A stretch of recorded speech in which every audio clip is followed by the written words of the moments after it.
guys, welcome to another episode. I'm your host, Katie Hettenbach, and this is Katie Afraidy, a horror movie review podcast where we chat with filmmakers, actors, comedians about what horror movies. Obviously, it's a silly, haha, goofy time, but you know, either way, shit's about to get spooky. Spooky, scary. Oh. On cue.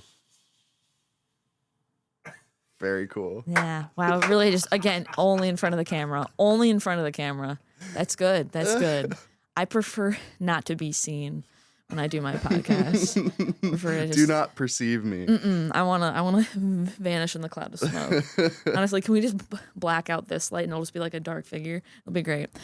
But I'm here today with a pretty talented filmmaker, and we're gonna chat about his shorts, Max Kaplan. Thank you. Oh, it's an honor to be here. Dude, I'm happy you're here. You're fucking talented, dude.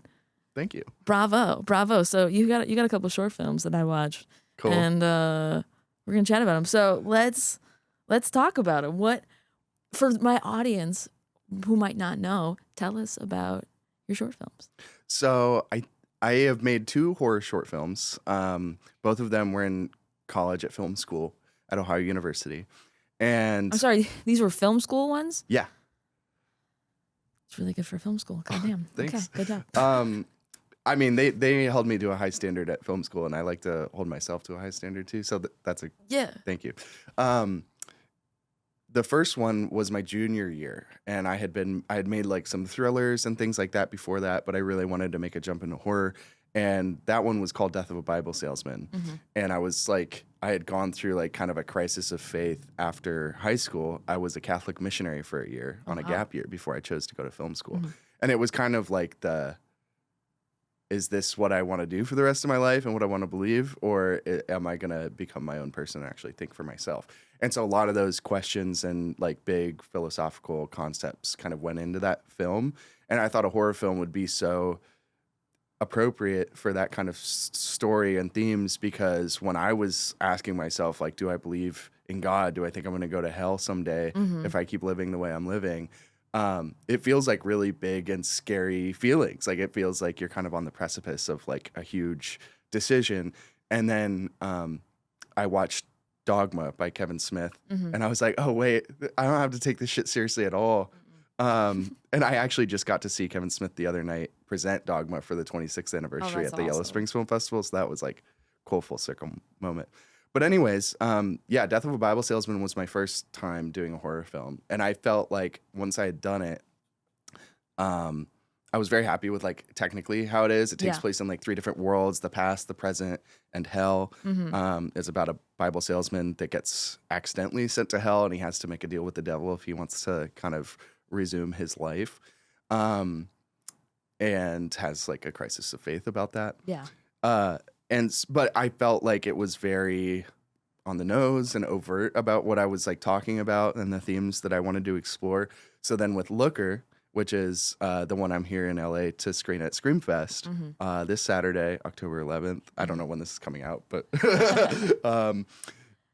anyways, I wanted to do something way more subtle, like just to dial back all the things that I wanted to say in a horror film and just leave them kind of up to the audience to read. And so it was way more abstract and kind of open and surreal in ways. I wasn't going for David Lynch, but a filmmaker I sent it to said he thought it was Lynchian, and I took that as a huge compliment. I mean, that's a huge compliment, But yeah, I mean, I love body horror, and that's way different than like this philosophical horror about like demons and God and stuff like that.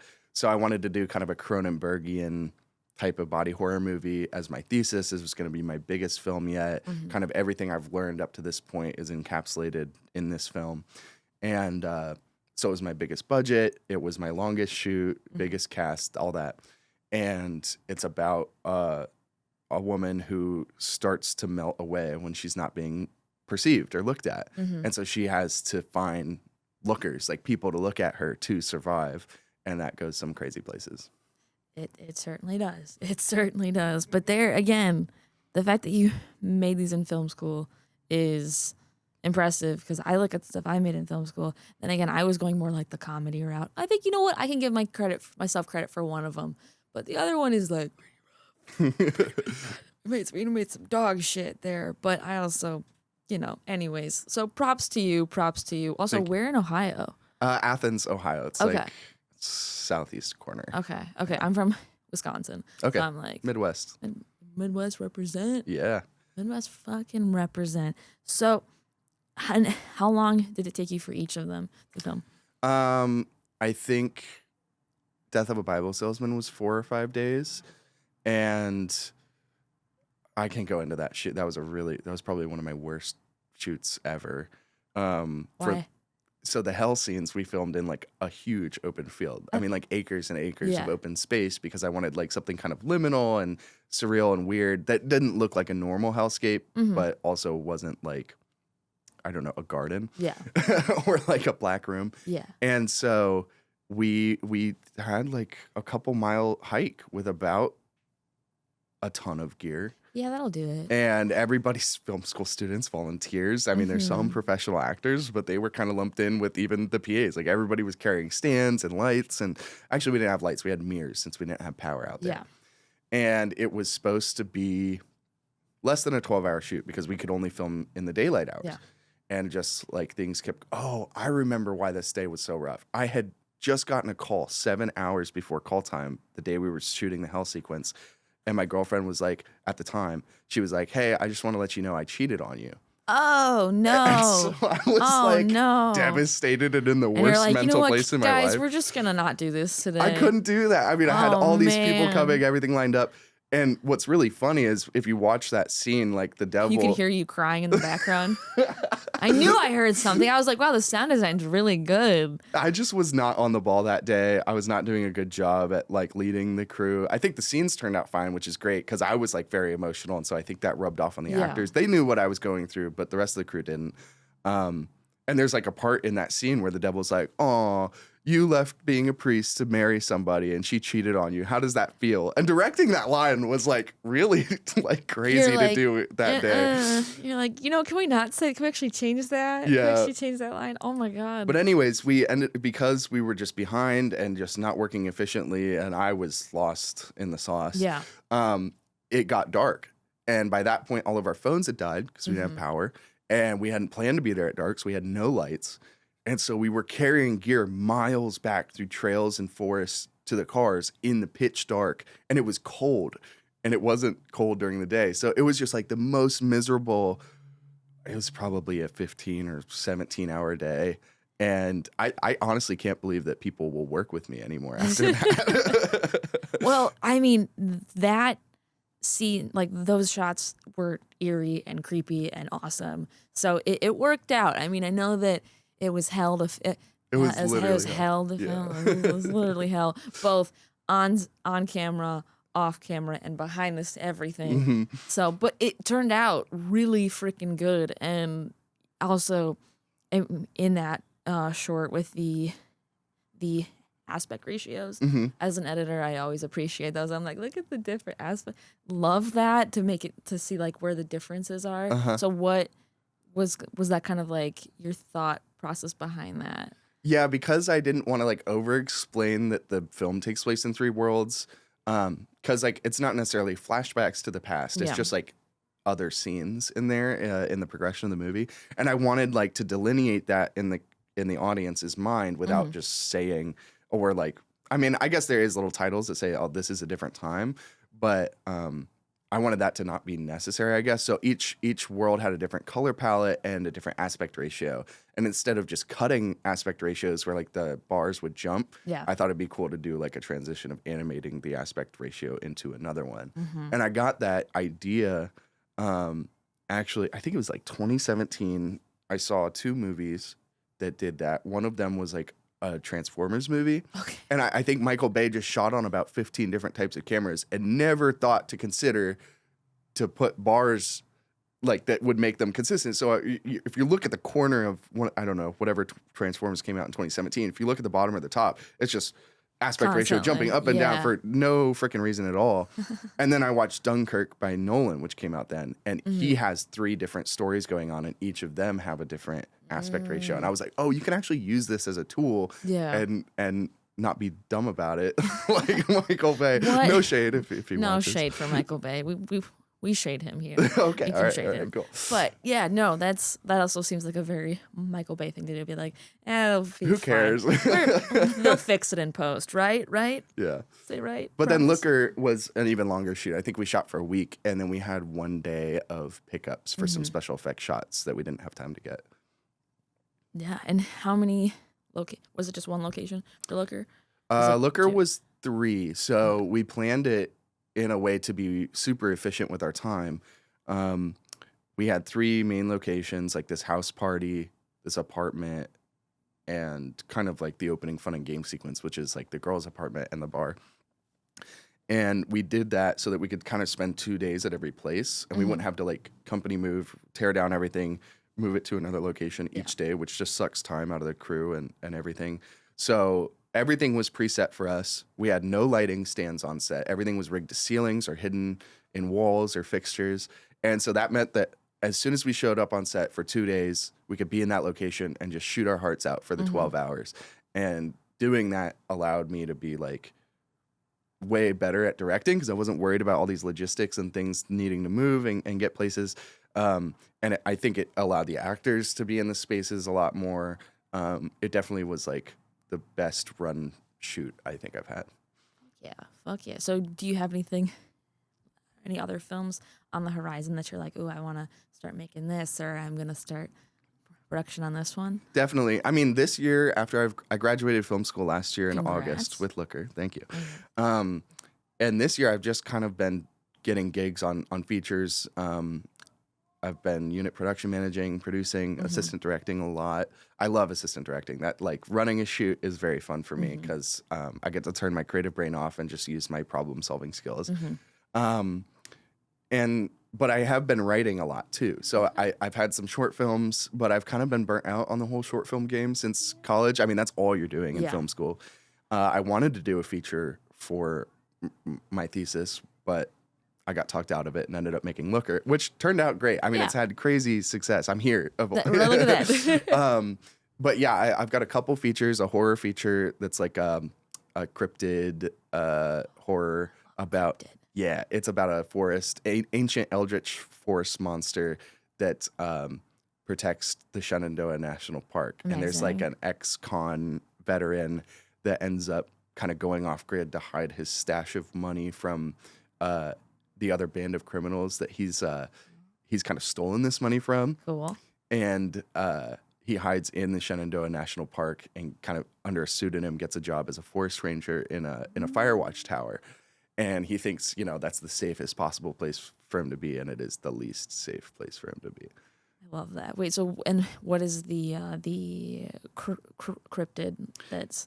The cryptid, I mean, I haven't done the designs yet, but in my mind, it's kind of like, I'm forgetting names of cryptids now, but it's inspired by a West Virginian cryptid that I don't remember the name of, but it's like a long monkey-like figure, like it's like 9 to 15 feet tall, pale white hair. Sure. And I wanted to make up my own cryptid. I didn't want to use any, so it's adapted from that and a couple other monsters. Like, have you seen the movie on Netflix, The Ritual? But so that monster was super inspirational. I was like, all right, so we're gonna have like this monkey, bear, moose, giant skeletal thing. Yeah. And I don't want to spoil it, but like it's a shape-shifting creature as well. So it's got human characteristics. You kind of, when it doesn't know you're an evil person, but as that human starts to figure out who you are, it will decide whether or not you belong in the forest, and you'll meet something way creepier that night. That fucking rocks. Thanks. That's But awesome. it's going to be like super expensive and all that. Yeah. And I don't know if I could totally fund it at this point in my career. So I've also written a coming of age feature that I think I could make very cheaply. That's easy peasy. And I'm good. I mean, I did coming of age movies before I got into horror. Yeah. So it's like kind of my wheelhouse. And it's a story I really love about 2 brothers. I have 3 brothers. So like the brother relationship's very important to me. And basically it follows this young kid and his older brother, who's kind of his mentor and like parent figure because he's estranged from his family, dies suddenly in an accident. And the family wants to give him like a Christian burial and all this stuff that he knows his older brother like really wouldn't have cared for. So he ends up stealing his brother's ashes from the funeral and heading out on a river, just on a floaty, and he's just going to float down to the ocean where they wanted to move together to spread his ashes. And he's in Ohio. So this is like a whole month journey. He's completely unprepared, you know. And so his like floaty pops, he loses the ashes, and it's all about the people he meets along the way. Mm-hmm. It's kind of like Richard Linklater's Slacker meets Huckleberry Finn. Yeah. Look at that. Look at you go. Look at you go. You're fucking crushing it. You're fucking crushing it. Thanks, Katie. You're so welcome. So I also need to say this because I wrote one. I wrote it down because I was like, I need to that the one shot in the Bible Salesman, with it's not the hands that grab at the end, but it's just the hand that reaches. Mm-hmm. I was like, no.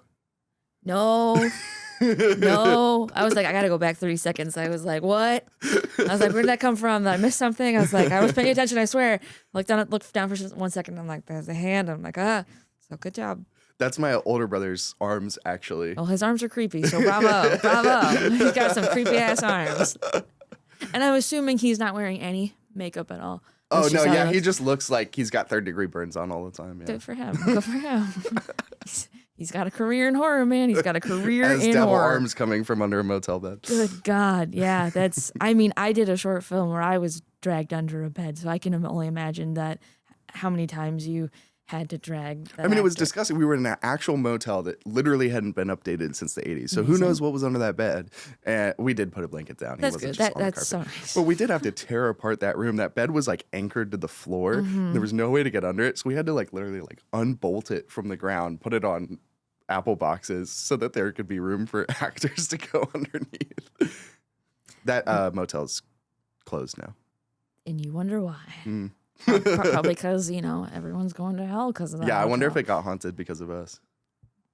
The hotel is in hell now. The hotel from hell. Yeah. Wow. I wanted to call it Hotel Hell, but I think I figured out there was something else called that. And I was like, There's Scream. There's two Screams.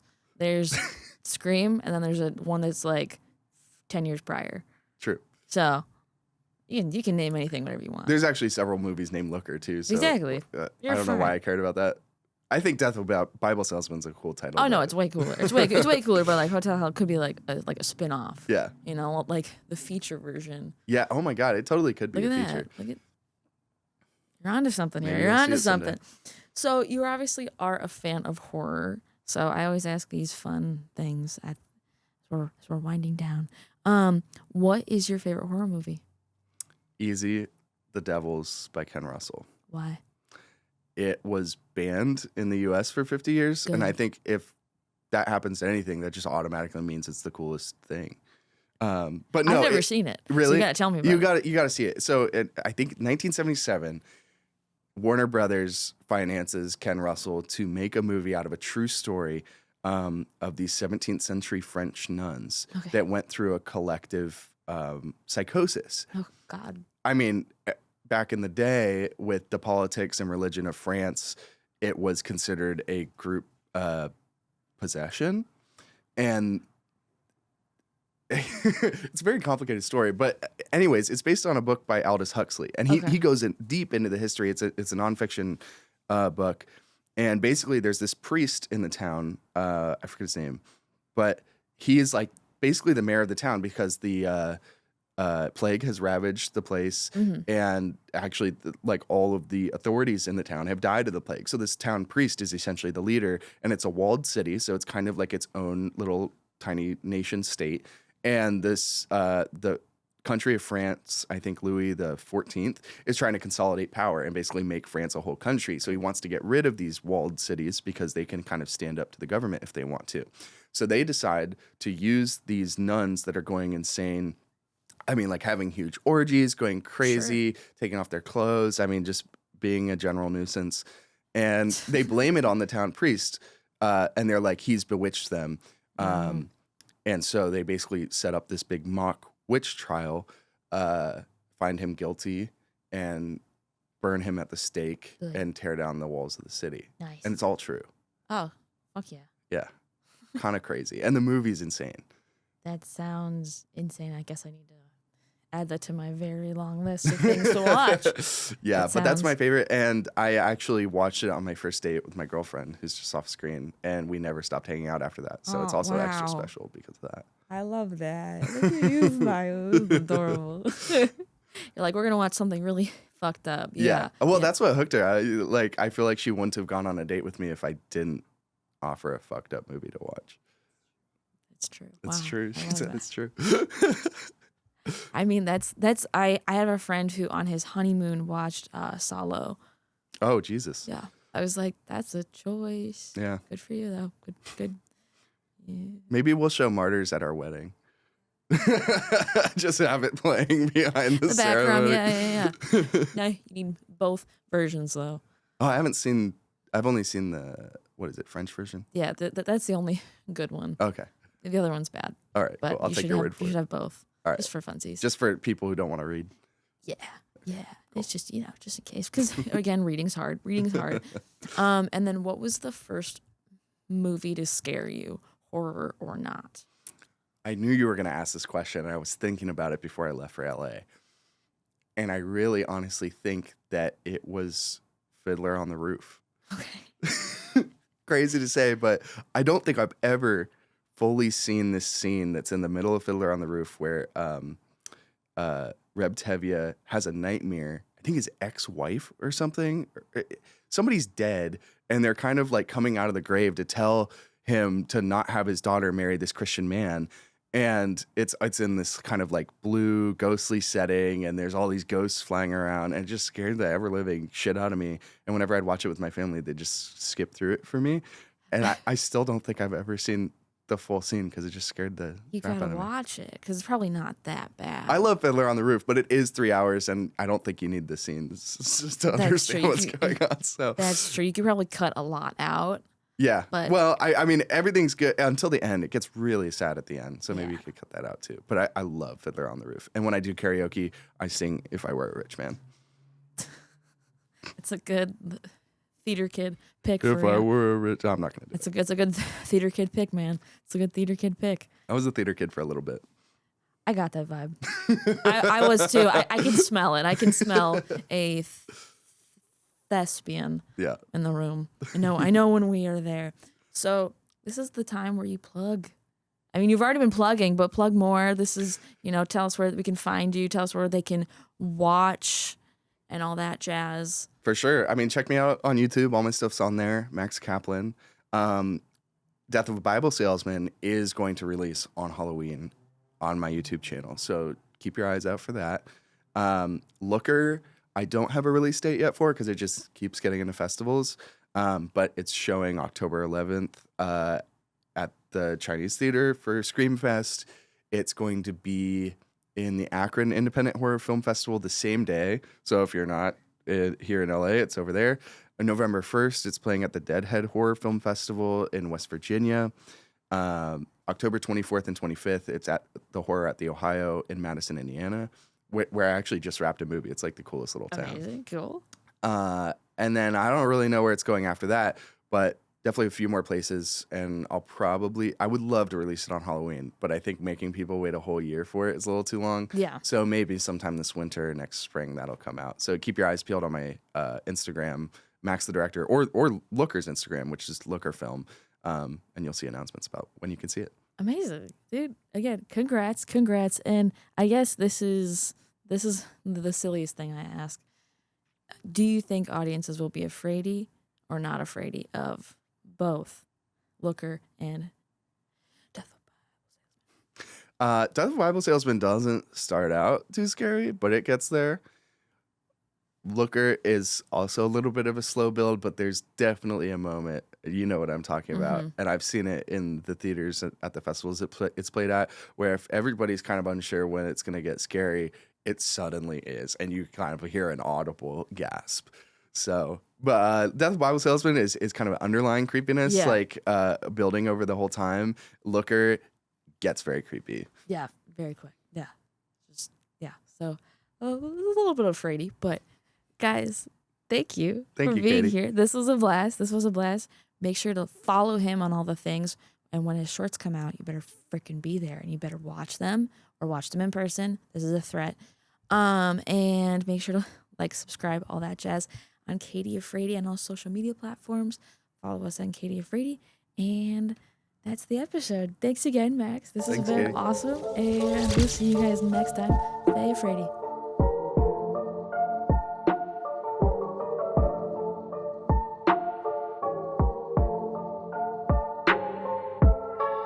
We would like to give a huge thanks to a few of our sponsors.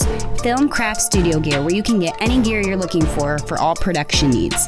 Go to filmcraftla.com, or you can find them at filmcraftla on Instagram.